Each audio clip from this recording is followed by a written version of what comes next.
If it sounds like I'm sick, it's because I'm sick. Moving on. Avatar currently sits as the highest grossing film ever made, unadjusted for inflation, but frankly, my dear, I don't give a damn. Does it actually deserve it though? Some people see it as one of the best sci-fi films of all time, while others see it as an overrated, pretentious waste of CGI. Get it? It's a network, and the Na'vi can access it. They can upload and download data, memories.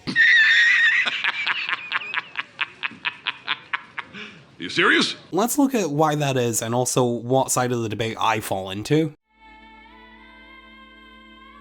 In the eternal debate on whether this movie is actually good, world building and art direction are often two of the biggest points in its favor. The planet of Pandora has a heavy emphasis on vibrant colors and otherworldly plant and wildlife. The Na'vi in particular are really well designed. They're designed as these human wildcat hybrids, which works thematically with their lifestyle and culture essentially being a unity between nature and civilization. They live as an organized tribe, but they still see the natural world as just as much a part of the planet as them. It's a character design that's become insanely iconic over the years, and for good reason, both because of how well it ties into the themes of the story and how distinct it looks from any other media, which gives the film its own unique visual identity. And the Na'vi culture is given a lot of depth. They have a psychological symbiosis with the flora and fauna of the planet, so naturally they see it as sacred and to be preserved as best as possible. But it's not quite as black and white as just that. They still inherently need to take their share of the environment for themselves to survive, whether it be for food or self-defense. But they don't take any pleasure in it. They still view it as an unfortunate necessity and treat any sacrifices that they do make with empathy and respect.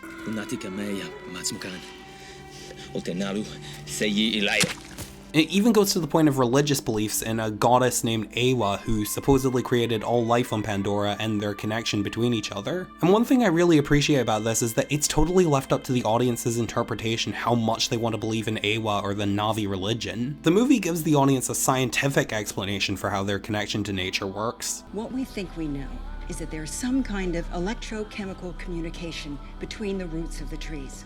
It's more connections than the human brain.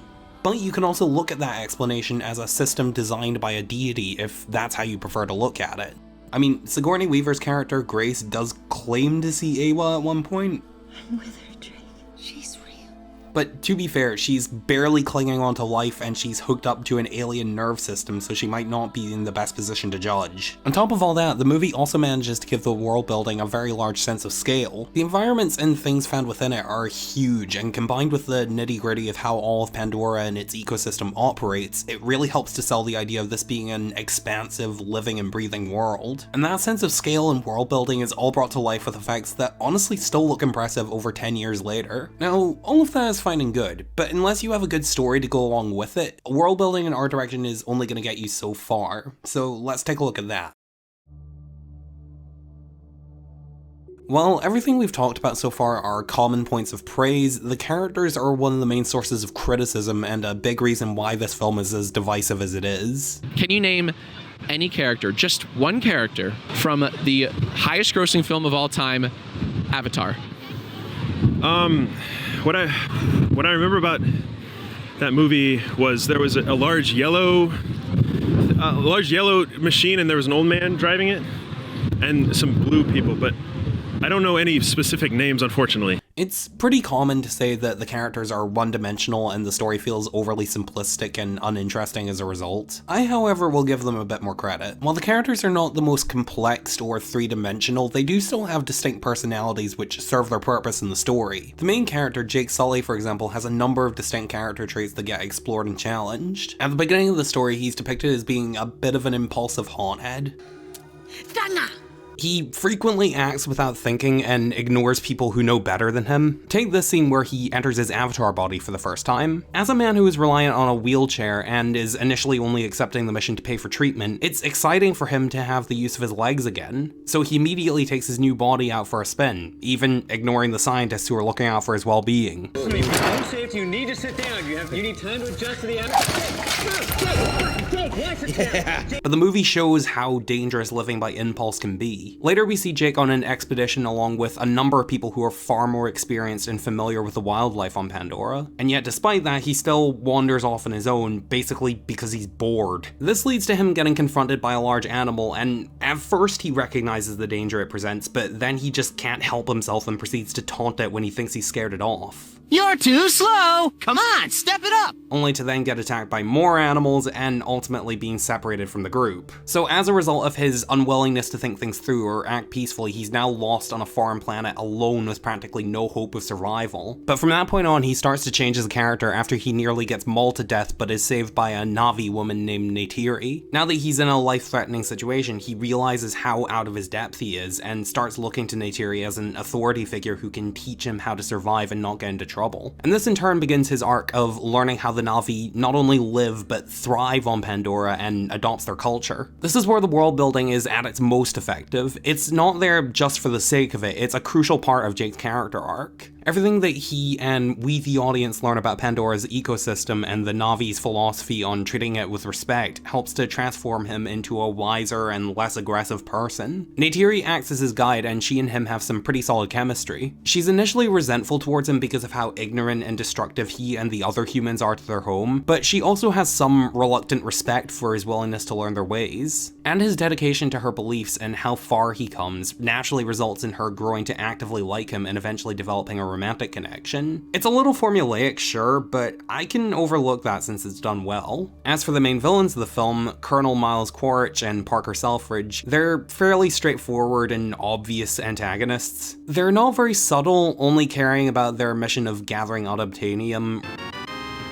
regarding the Navi with little to no empathy or respect, and generally having little in the way of redeeming or sympathetic qualities. But in my opinion, they do still manage to be a little bit interesting. Sure, they're not complex by any stretch of the imagination, but they still display an interesting theme of how conflicts between different cultures tend to come about. That being a complete sense of apathy and closed-mindedness towards anything different to one's own way of life. I think my favorite instance of this is this scene where Grace tries to warn Selfridge why tearing down the forest would be devastating for the Navi. He listens to her cite detailed and clearly very thoroughly researched scientific evidence to back up her argument, and what ends up being his oh-so-intelligent rebuttal? What the hell have you people been smoking out there? Some might call that overly simple characterization, but it is how closed-minded people operate. When they're presented with something that they can't argue with or challenges their worldview, they simply dismiss it as nonsense and continue on their merry, destructive way. I mean, come on, you could at least give different cultures a chance. Sam Worthington is doing it for you by attempting an American accent. But to ever face them again, I was gonna have to take it to a whole new level. He's not good at it, but at least he's trying. Now I'd like to talk about something that I'm not overly fond of, the nearly 3-hour runtime. I don't have any inherent problem with a long movie. I'm happy for a story to be as long as the creators want, as long as they're able to justify it. In the case of Avatar though, the runtime seems like it's there just to make the plot seem like it has a larger scale and not because the movie actually has more to say than the average film. But whatever, so the movie's a little long, I can tolerate that. Or rather, I could, but it actually has a more negative effect than you'd think, and that I just don't think this type of story lends itself well to this kind of length. In a lot of ways, Avatar feels a lot like a Disney movie. It tells a relatively simple story with a relatively simple good and evil conflict, and the focus is more on emotional investment and a whimsical and magical tone. The thing is though, there's a reason why Disney movies typically don't approach the 3-hour mark. As good as they are, they're designed to be easily consumable, and their runtimes usually get the stories in and out once the point has been made. To me, most of the problems I have with Avatar stem from the fact that the runtime doesn't follow that example. Like I said, the world building does have a lot of depth to it, and it is fairly interesting, but not 3 hours interesting. Most of Pandora consists of a fairly normal looking jungle aesthetic, occasionally with some neon lights or floating rocks sprinkled in. It's gorgeous, but after a couple hours, I wouldn't mind seeing some different aesthetics to add some variety. The only other memorable aesthetic I can think of is when Jake returns to the Navi home after the military bombed it. Everything is grey and dead, in contrast to before when it was full of colour and life, and the wildlife background noise from earlier scenes has been replaced with just eerie silence.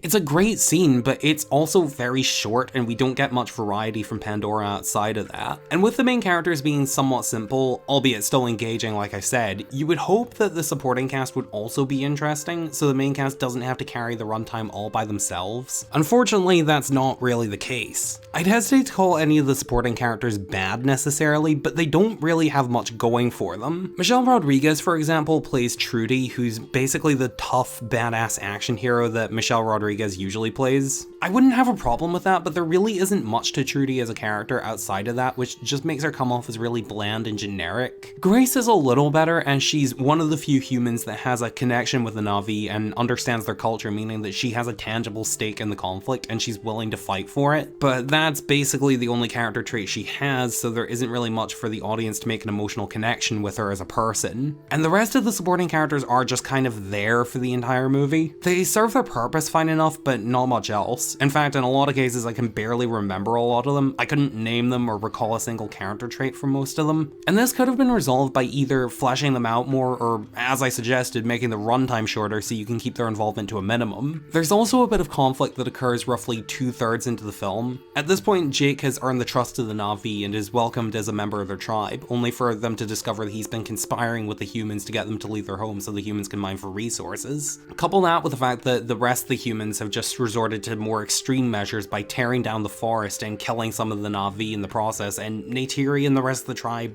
aren't too happy.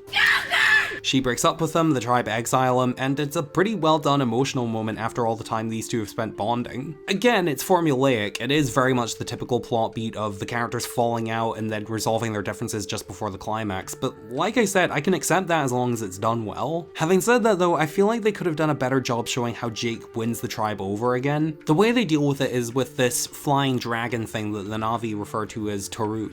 The Na'vi are shown to bond with and ride these animals throughout the movie, but Taruk is a particularly dangerous one that supposedly only lets great trustworthy leaders ride it. My grandfather's grandfather was Taruk Makto. Taruk chose him. He brought the clans together in a time of great sorrow. So after he gets exiled, he finds Taruk and bonds with it and tames it, and that's how he earns back the tribe's trust. Which to me doesn't really seem like much of a redemption and more of a declaration that a redemption is coming, no really, we promise. On top of the fact that Taruk had barely any screen time before this, to the point where I honestly forgot about him and didn't get why this was supposed to convince the tribe of anything. I would have preferred a more tangible demonstration that Jake is on their side. Like maybe have the tribe see him defending them from a squad of humans or something.